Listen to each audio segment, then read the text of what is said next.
the only place for everything Vikings. 6, 1, 2, Vikings.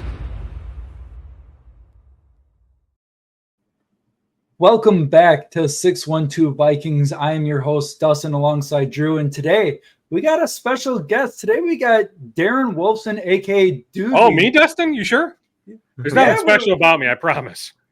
I don't know. You got some special stuff going on. You know, 5 Eyewitness News, you're a part of that. Score North you're on, a lot of people are familiar with. So, yeah, Doogie, how are we doing today? I'm doing well. I mean, I just told you guys off mic that I'm in a guillotine league, fantasy football for the first time. Feel pretty good. Waivers just cleared. Landed George Kittle, so you have to start a tight end. Wasn't sure how much to bid. You get a fake $1,000 to spend on free agents. You know, that team that got, the least amount of points. So it's 18 teams in the league. If you score the least amount, you're done. So there's a team that's already been eliminated. So like that team had Patrick Mahomes, had George Kittle, had Brandon Ayuk. Didn't necessarily need a quarterback, at least not right now. Didn't need a receiver, but felt like I needed a tight end. So I went $69. I know, make any joke you want about the number, but I thought, you know what? I don't want to overspend. Let's just see. Like I'm comfortable at that number, but hey, somebody might bid way more. Turns out I got Kittle. The next highest bid was 51. So I don't feel too bad. Only going $18 over the second place bid. So I'm feeling pretty good right now. Having, avoided elimination, I was comfortably in front of that 18th slot. So yeah, we'll see how it goes the rest of the way, but feel pretty good right now. Awesome. And before we get into this, Drew, how are we doing? We're coming off of a Vikings victory, week 1 victory over the Giants, convincing win, for everybody. So yeah, Drew, how are we doing today? Obviously it's week 1 and we're at the part of the season where people take the week 1 and that's their whole season. It kind of feels like, so people that are, maybe 0-1 are kind of freaking out, but we're 1-0 and, got a rough schedule ahead, but, got to win the games that are ahead of you and you can only control that. So it's on to the 49ers and let's see what we can do. We, did good against them last year. Let's see if we can continue that going into week 2. Yeah, maybe Christian McCaffrey plays, maybe he doesn't. We'll see. I think he's like game time decision. I've seen that. I've seen he's a long shot. So I guess we'll see come game time. And, hopefully we get the 49ers at full strength. Hopefully we're at full strength too. But speaking of that, Wednesday we got our injury report from the Minnesota Vikings. And we get it, Wednesday, Thursday, Friday as usual. But another guy on there is Jordan Addison dealing with a ankle injury. He injured his other ankle. I can't remember which one he injured in the joint practices. What was that, his left or right one? Left ankle, although Dustin, you're putting me on the spot, but left ankle, August 14th, Berea, Ohio, joint practice, that first joint practice against the Browns. So Sunday would have been the right ankle, but you can see there's some hesitation on my face, in my voice, but I believe left in Ohio, August 14th, right ankle on Sunday. But yeah, he did not practice today. I will be surprised if he plays on Sunday. Surprised if he plays on Sunday. Okay. What would be your % chance that he does play? Just kind of giving a number out there. I think it's relatively low, Dustin, just based on when you injure both ankles in the course of 3.5 weeks, there's no reason in September to push it. And I mean, it's tough, right? I mean, there's some swelling, right? I mean, it happened Sunday afternoon. I don't know how he's ready to go 7 days later. And if he's close, I don't know why you would push it after, the 2 ankle injuries over the course of what I just laid out, less than a month. But Andrew Van Ginkel, he also missed practice today. He's got that history with the foot, but I don't have any information to suggest that he won't be out there on Sunday. So I guess good news, bad news. Garrett Bradbury was also on the injury report, limited, banged up his knee on Sunday, but Garrett Bradbury, expect him to play against the Niners, but I also expect Andrew Van Ginkel to play. But on Addison, 96 hours out or so, I guess I'm just telling you, I'll be surprised if he goes on Sunday. Yeah, and as a wide receiver, I guess you really shouldn't push that, with him running around cutting, especially on two different ankles that you have an injury on, it's safe to say you probably shouldn't push that for Sunday. Keep him around for another week. Don't need to re-injure anything or anything like that. So Yeah, and Dustin, it's not like we can sit here and suggest that the ankle he injured on August 14th is all of a sudden 100%. I mean, he's able to push through, was able to push through, right? Able to play on Sunday, and we weren't shocked that he played in week 1. But I'm just saying, like, to me, the question always was not will he play against the Giants, but how effective can he be? And I guess I haven't watched the all 22, so I'm not going to sit here and suggest he wasn't cutting like he normally cuts or anything like that. But I'm just saying when you experience a high ankle sprain on August 14th, it's a lot to think that on September 8th that all of a sudden is going to be 100%. Sure. Yeah, it always takes time. Ankle injuries are always kind of tricky too. Same with like those hamstrings, they're always tricky. But ankle injury for a wide receiver, that's probably going to take some time, as we all know. So before we get to a Drew question here, I kind of want to go on to the whole Van Ginkel and Vikings defense too. I think that they've definitely showed a lot of aggression defensively, like playing wise on Sunday, different from last year, where last year it almost seemed like they weren't playing as aggressive, but maybe that's just personnel or what it is. But how do you kind of view that Vikings defense, just a year later, after just one game where, we beat the Giants 28-6, not allowing any touchdowns from the Giants. Is that a fluke? Is this for real? Just one weekend. How are we feeling about that Vikings defense? Well, I mean, I don't know if they're going to hold the Niners without a touchdown or the Texans without a touchdown. I mean, fluke, I don't want to necessarily go there because I think it does mean something that it's year 2 in this Brian Flores defense. Dustin, having a number of conversations with defensive players, even going back to OTAs, mini camp, so even before training camp, but then as the calendar flipped, late July into August, being out in Egan on a daily basis, having so many different conversations. Cam Bynum, Josh Metellus, guys like that, Harrison Smith. Big reason why Harrison came back was Brian Flores. These guys that played in the Flores defense last year love this defense so much that, yes, like I think this defense is going to be like, okay, look at the numbers last year, Dustin. So they were bottom half of the league in yards given up. I'm not talking like bottom 5, but they were bottom half of the league, yards given up, and turnovers created. They were 13th in the league last year in points given up. Well, I think they can jump that up from 13th, and I think they absolutely can finish upper half.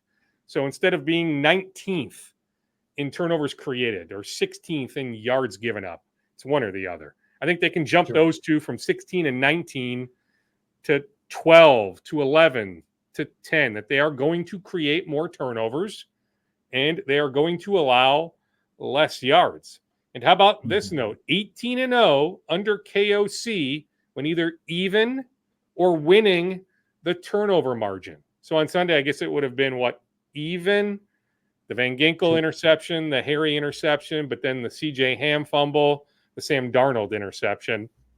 So it was even. But as long as the Vikings finish even, they win under KOC.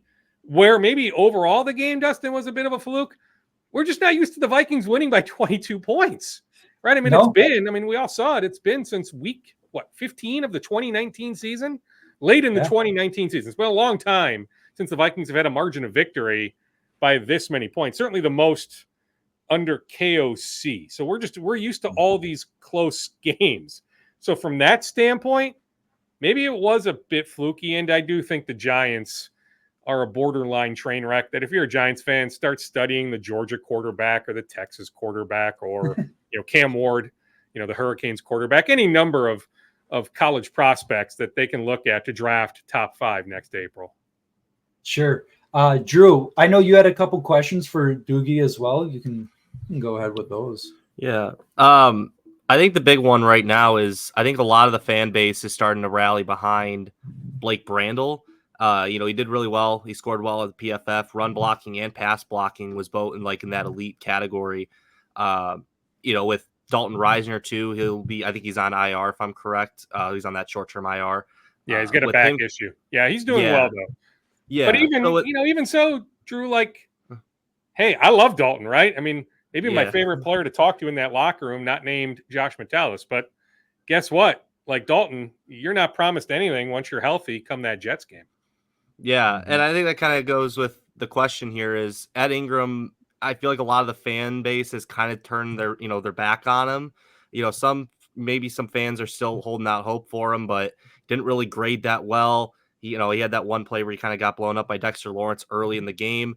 Is that more like a competition maybe where we might see a change at right guard where Dalton Reisner could slide right in, or is it more like Ed Ingram's got that spot on lock a little bit?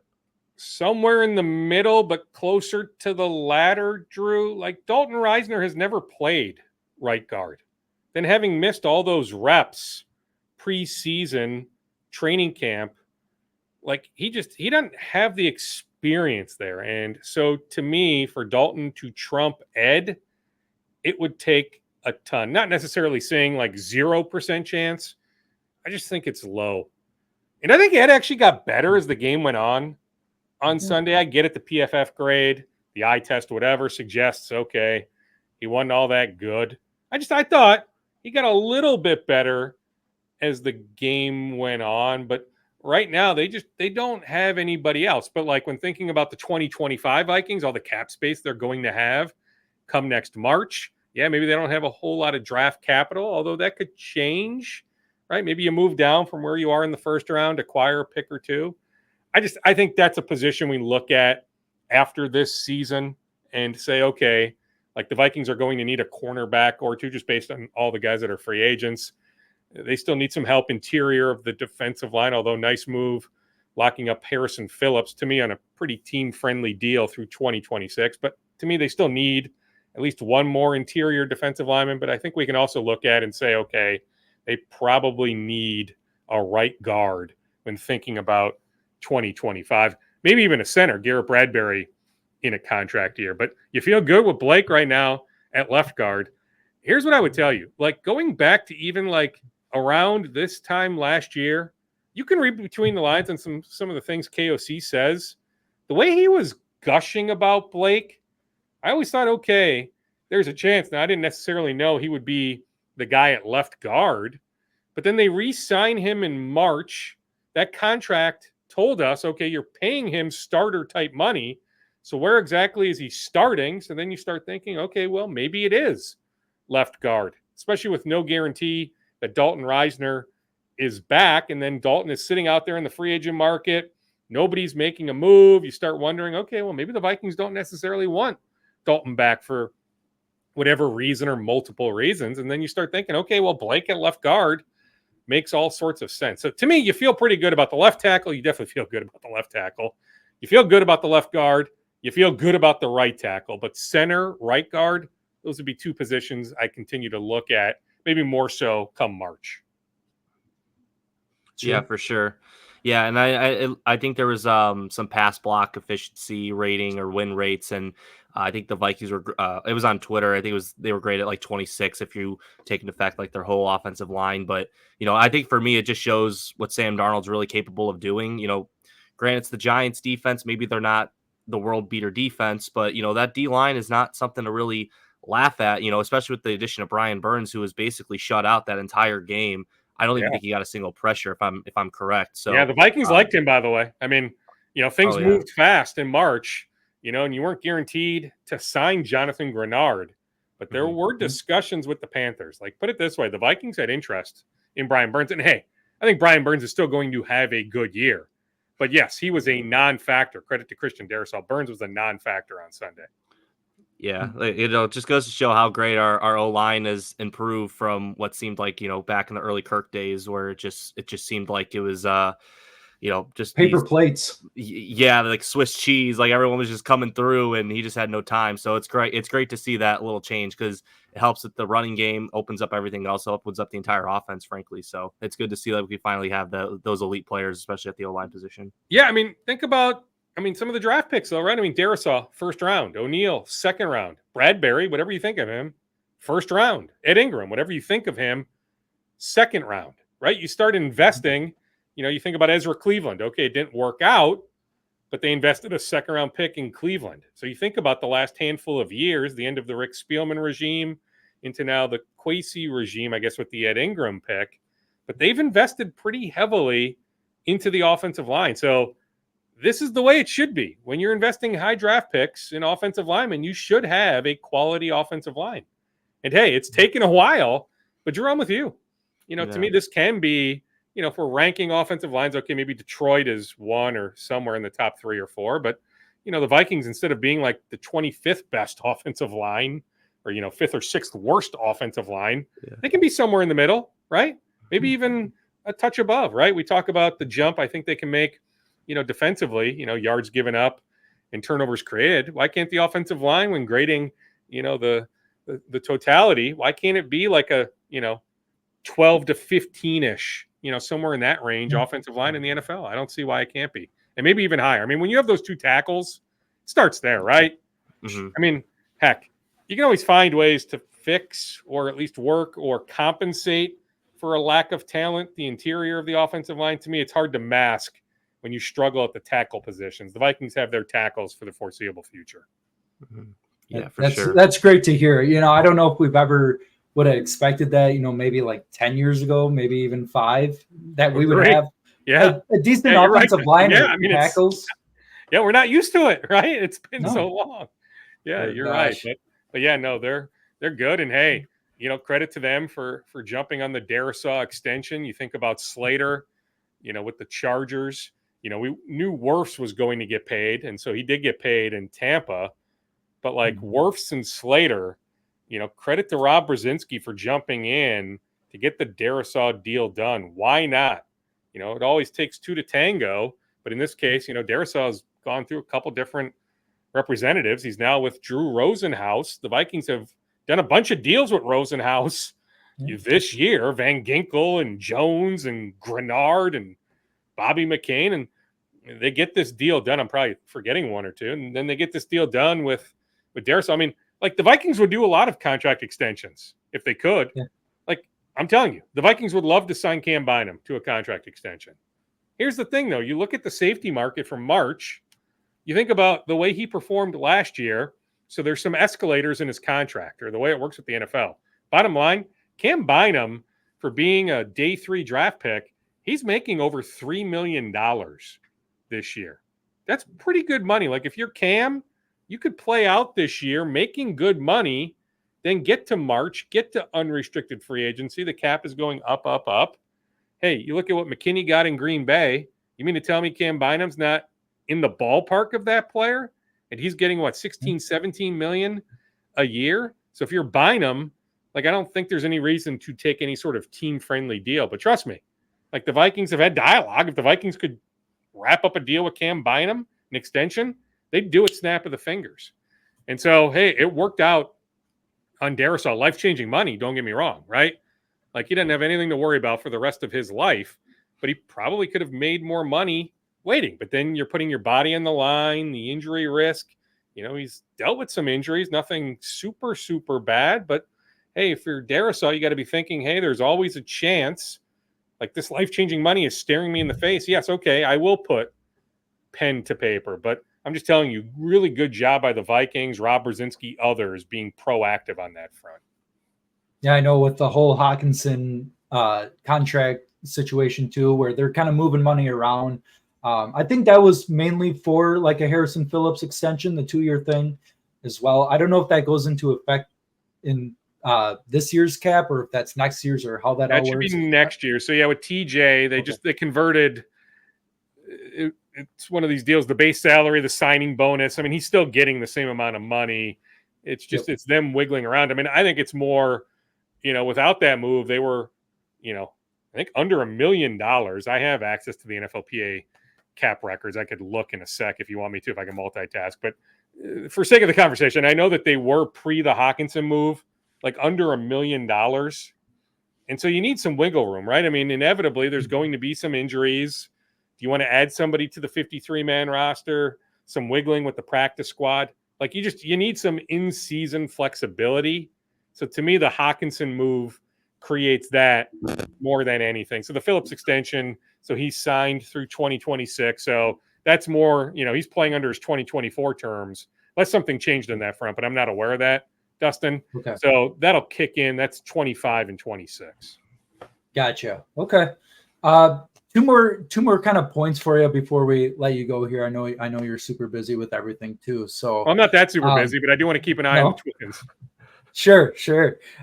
So my second to last point here is I kind of wanted to bring up the Vikings defense. Stephon Gilmore, I thought he played pretty well versus Malik Neighbors, a rookie, a younger wide receiver. And I thought Gilmore still has it in the tank. If there were any questions, sure, a few plays here and there, but I thought Stephon Gilmore was really solid versus the Giants. And if he can do that versus a rookie, a Giants, wide receiver that was hyped up all offseason, making plays here and there, I think the sky's the limit for Gilmore. There's still gas in the tank. I'm just kind of curious on what you kind of think of Stephon Gilmore's performance too.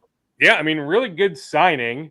Also a reminder, we talk about OTAs and mini camp in the first few weeks of training camp. Hey, if you're 34 years old, you don't need any of that stuff. You can do some training off to the side. You've got your trainer. You can, manage your own schedule, still get work in, but it doesn't need to be in the confines of a team facility. You can sign on August, whatever it was when he signed, August 18th or August 19th, August 20th. And guess what?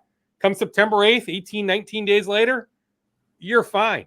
Yeah, I mean, I guess, the best thing to say about Gilmore was you didn't really notice him, right? Because there was nothing to notice. Oftentimes you notice a cornerback because the cornerback is struggling, whether it's missing tackles or, some of Caleb Evans's issues the last couple of years, just not being in the right spot, sort of being in the right spot, but not necessarily doing what he needed to do. But we didn't notice Gilmore. That's a credit to him. You didn't want to notice Gilmore on Sunday. I still think Malik Neighbors has a really, really high ceiling. But yeah, for sure. I mean, the reason we didn't notice Gilmore is Neighbors had how many targets? I mean, what was it? 5, 6? Had a handful of catches, maybe not even that many targets. So yeah. And hey, when the Vikings signed Gilmore, we sort of knew it when you bring back Harrison Smith, just the way they've talked. I mean, I get it. Journalism 101. Why is this person lying to me? But there's a lot of things they say that I'll take at face value, that I'll read between the lines a little bit and decipher. But I hear what they're saying and I believe it, that, hey, they really feel like they can compete at a high level this year. But when you invest millions of dollars, $7 million guaranteed base salary in Gilmore at 34 years old, when you make that move on August, 20th or whatever it was, it's another sign, Dustin. They really feel like, hey, like they can make a run. Say whatever you want about Sam Darnold. Are they limited offensively? Whatever you want to say, that they feel like, hey, the division, maybe it's the most competitive division in all of football. Certainly the NFC. The NFC certainly seems better this year compared to last year. I still think the AFC is the better conference, but you can argue the NFC is better now than it has been. And so the path to the playoffs is that much tougher. But I'm just telling you, internally in Egan, they really feel like this roster is fully capable of making a run to the playoffs in January. For sure.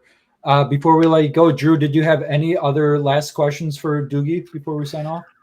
Yeah, I think the last one that I'll leave with here is I think I mean, as me personally, I was kind of expecting Ivan Pace to wear that green dot, and then all of a sudden, what felt like a day before the game, it went to Blake Cashman, and now it's looking like he's going to be the green dot guy for the foreseeable future.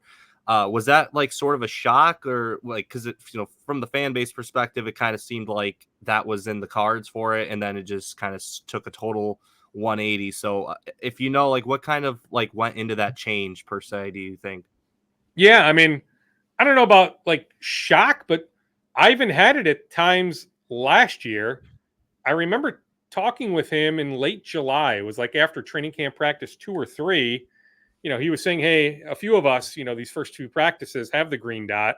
For practice, you can have a bunch of guys, with the communication mechanisms in their helmet, right? It's practice. Who cares? But for game, we get it. It can only be one guy. But Ivan's like, hey, like, I want that to be me. And so I didn't really think much of it until I spoke with Ivan in the locker room on Friday. And to me, that was the headline. Now, the New York media jumped on some of the other things Ivan told me on Friday about, I'm paraphrasing slightly, but Ivan pretty much thought that they would blow out the Giants. And hey, guess what? Ivan was spot on. He was right. But to me, the headline from my conversation with Ivan was that he's not the green dot guy. Like, I asked him, the way I framed the question was, I just figured it hadn't been brought up at all. And so we didn't know. So I brought it up thinking, well, yeah, he's the green dot guy. And he goes, no, like Cash has it this week. And so that's Blake Cashman. And so, yeah, I imagine Blake will have it again on Sunday against the Niners. But I do think there's probably some fluidity to it. And I also think, truth be told, yeah, it's a nice note. But, like, to me, it's almost a bit overrated. Like, you mean to tell me the Vikings defense operates the way it does without the communication skills of Harrison Smith? So even though Harrison doesn't have the green dot, there's lots of communication taking place pre-snap. Defensive huddle, then when they get to the line of scrimmage, right, there's a few seconds before the offense snaps the ball. There's a lot of communication taking place. We don't necessarily see it or even hear it, right, because it's so loud in the stadium. You got the camera, the wider view. So if you're watching on TV, it's hard to figure that out, right? Like what's being said or who's even saying what. But I can just tell you, Harrison Smith communicates a ton. Ivan, trust me, Ivan likes to communicate. Ivan is still communicating a ton. But yes, if you're asking me who I believe is going to have the green dot, at least right now, yes, I don't think they're going to change from Blake Cashman. So I fully expect Blake to have it on Sunday.